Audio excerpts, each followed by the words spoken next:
Bloomberg Audio Studios. Podcasts, radio, news. Welcome to Votonomics, where politics and markets collide. Polls have opened in South Africa's general election, which could be the most consequential since the end of apartheid 30 years ago. The ANC has been at the forefront of South African politics since Nelson Mandela's release from prison. He was elected president. His party has been in power ever since. But the current president, Cyril Ramaphosa, faces levels of discontent not seen by any of his predecessors. The ANC, Mandela's party, potentially could risk losing their parliamentary majority. There are lots of other opposition parties, 51, vying for people's votes. And the people we've spoken to today are very aware of the power of their vote. They've seen the change it's brought in the past, and they're hoping it can help with soaring unemployment, high inequality, and the crime that has ridden their neighborhood and the country.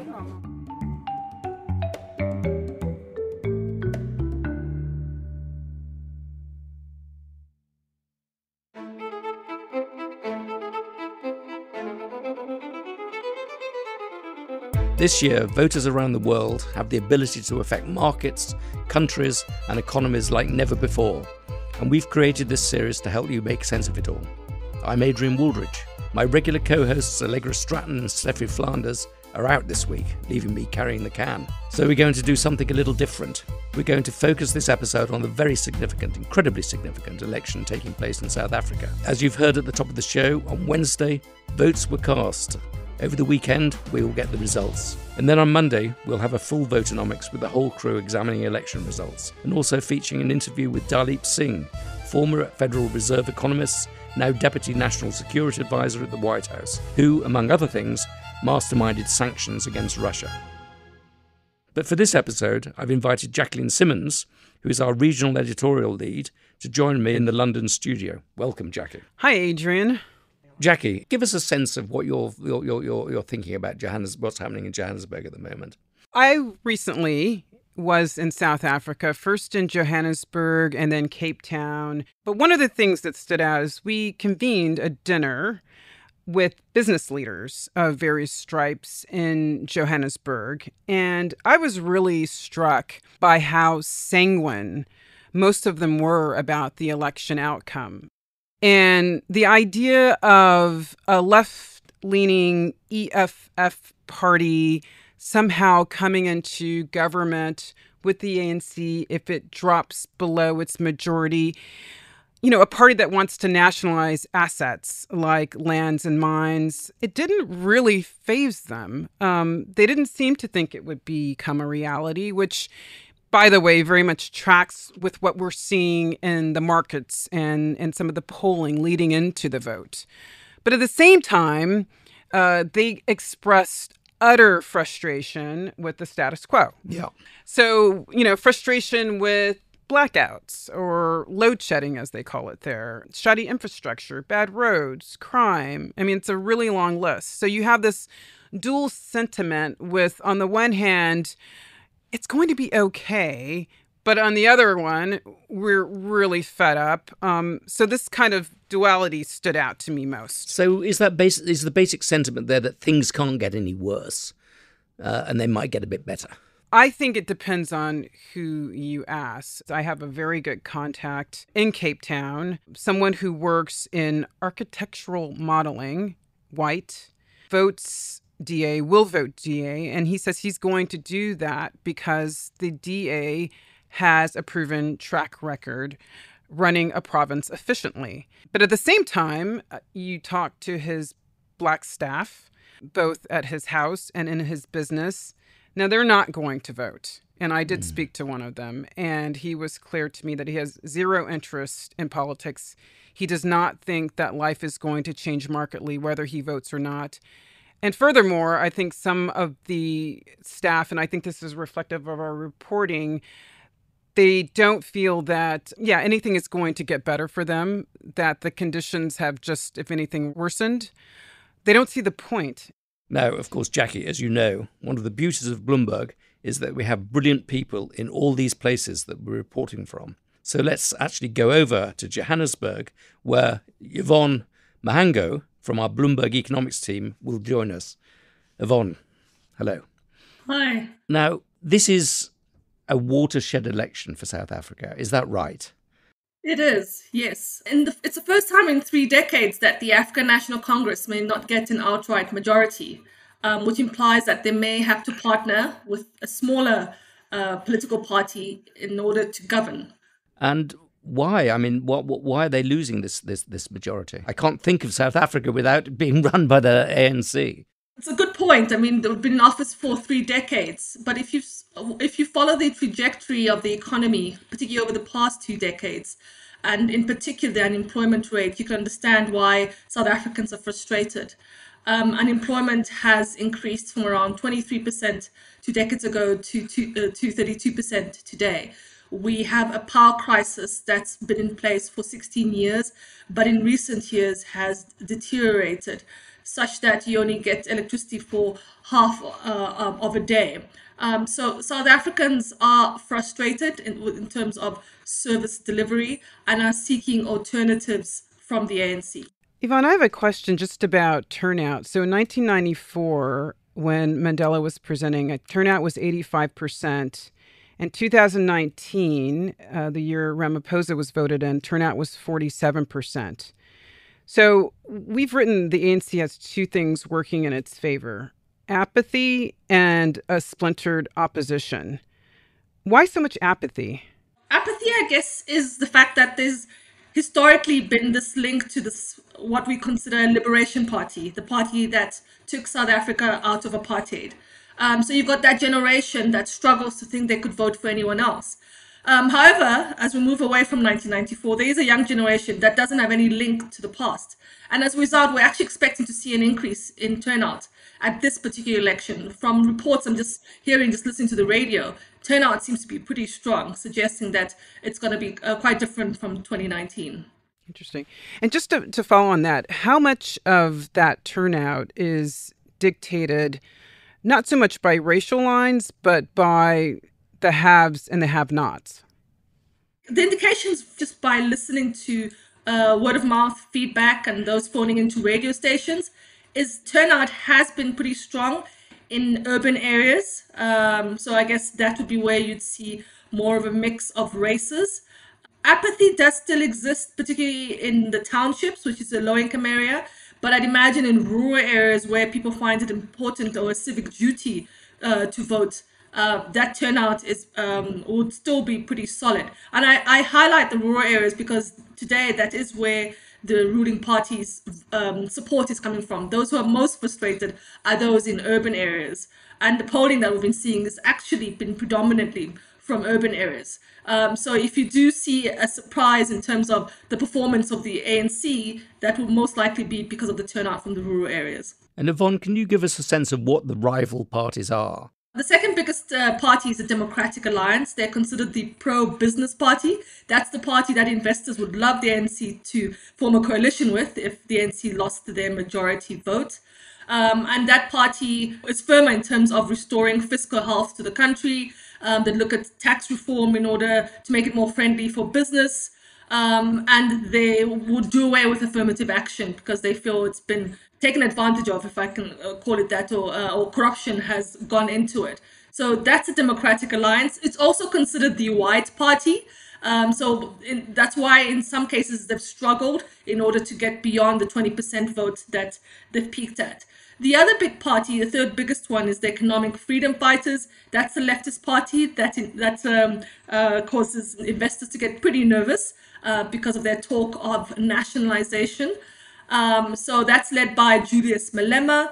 That's a party that could be considered for a coalition, particularly if the ANC does really badly, like less than 40% of the vote. Those are the two main parties. Those are the ones to watch for. So that points to two very, very different futures. One is a business-oriented future and another is a populist sort of future. True, but let me also point out that if the ANC's less than majority vote is around 45%, they simply have to partner with a smaller party. In this case, the Inkatha Freedom Party is considered to be the natural fit. It's a party that's dominant in KwaZulu-Natal, which is Jacob Zuma's province. And if they partnered with the IFP, then you'd see policy continuity because they're very similar in terms of policy trajectory. So financial markets have been optimistic. We did a survey of 26 emerging market investors where most were overweight or neutral on South Africa, preferring it as an investment to Egypt or Nigeria. When investors are watching the projections that we'll get, at what point do you think they'll start to get either very nervous or very excited? So the first thing is what everyone wants to see is whether the ANC will get an outright majority or not. So that's the first big question. If they don't get the majority, I think you're going to see, well, the rand will show that displeasure or the uncertainty. Secondly, so I do expect it to come off if we see the ANC get less than 50%. Then everyone will be in a wait and see mode with regards to what sort of coalition will be formed. The authorities have 2 weeks, 14 days in which to form a government. So that period will be watched very closely to see what sort of horse trade is going on, which parties are most likely to partner with the ANC. And the outcome of that, of course, would also have its own impact on the market. But the first big question is, will the ANC get an outright majority? The two issues that investors are most concerned about, again, according to our survey, it was curbing crime and easing debt. Which scenario or outcome do you think might best address those two pressing issues that investors, again, are most concerned about? So on the debt front, the Democratic Alliance are the party that seems to be more focused in terms of trying to ensure that fiscal consolidation is pursued and that debt is stabilized sooner rather than later. With regards to crime, I can't say there's a party out there that comes to mind in terms of being more effective or to have a more effective approach. All parties in their manifestos have pointed out crime as a concern and something that they want to stamp out. But other than that, I think they'd all be relatively equal in terms of how they'd approach the issue of crime in the country. Yeah, and one thing that confuses me a little bit is that the rand and bonds rebounded in the lead up to the election on expectation that there won't be major changes to economic policy. So that kind of makes me wonder, what does this realistically mean for reform? The thing to highlight is amongst the main political parties, the big parties, particularly the ones the ANC could pick as coalition partners, their policies are broadly similar. And that's why you've seen investors be relatively comfortable with the South Africa story. With regard to reforms, if anything, what we're hoping is that, and I'm speaking now as a citizen, is that you get a coalition partner that will help expedite existing reforms. So the current policy and reform path, I think generally South Africans are happy with, but the concern is that it's been slow and the economy has stagnated, and we want to see greater impetus going forward with regards to reforms. How do you manage elections in such a big, diverse country with a large number of people who are not particularly literate, and also with the threat of interference from, disruptive forces in the election, or from deception, or from false information? Is it a sort of a huge organizational challenge? I must say the Independent Electoral Commission, which runs the election, has been pretty efficient in terms of civic education, ensuring that the people that are running the voting stations are well informed, are able to explain what needs to be done to those that need assistance, providing special votes to the elderly or those who are disabled. So we have a very strong machine in terms of the Independent Electoral Commission that's able to ensure that elections are well managed, even in the deepest of rural areas of the country. Thank you so much. That's fascinating. Thank you. We're in the West, we're very myopic about these things. I mean, in Britain, we have an election, so we're focused on that. Everybody's always thinking about what's going on in the United States and the craziness that's going on there. But I think it was fascinating to listen to what's happening in South Africa, a huge and important emerging market. But it's fascinating, but also a bit depressing, I think, because I think in the 1990s, this was the great hope of the world, this peaceful transition. The ANC was this new party that wanted to take the country forward. And a lot of what you heard is quite depressing. It's about crime. It's about energy failures. It's about an uncertain. It's about huge frustration in the population. This is not the happy future that we were hoping for. I agree with that. I also, though, see a little bit from the perspective of glass half full. I mean, this is a continent that is the fastest growing continent in the world.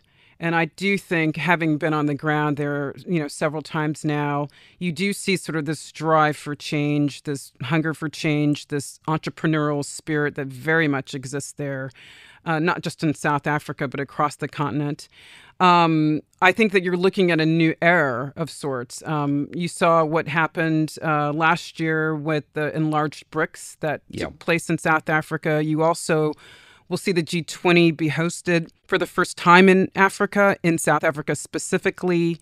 You see what's happening, with respect to sort of capital flows. You talked about everything being sort of myopically concentrated on the West and the global North. But I do think that the story is increasingly shifting toward the so-called global South.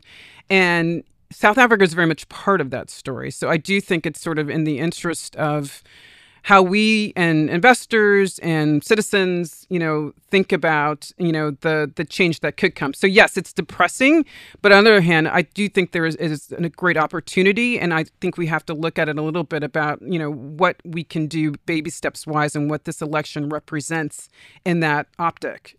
And of course, we're seeing the ANC possibly losing its monopoly of power, and that could go, I would have thought, in two ways. It could be a good thing in which you get real competition for power. No particular party can take it for granted, and that's in some ways a good thing. But it could remove some of the guarantees of stability, and you could get, particularly if you get the far left party coming into some sort of power sharing arrangement, it could exacerbate some of South Africa's problems. Yeah, and the interesting thing is you don't see a lot with respect to election interference, or at least you're not reading absolutely. about that. That was a wonderful thing she said. So this idea of a democratic process that still is an undercurrent of that structure, I think that's quite important. It's quite powerful. I mean, I thought that was an incredibly optimistic thing that she said that basically this massive democratic process in a country that's got a lot of unhappiness, huge amount of inequality, is going very well. It's well monitored. It's well administered. Yeah. And everybody agrees that we have to have a democratic transition.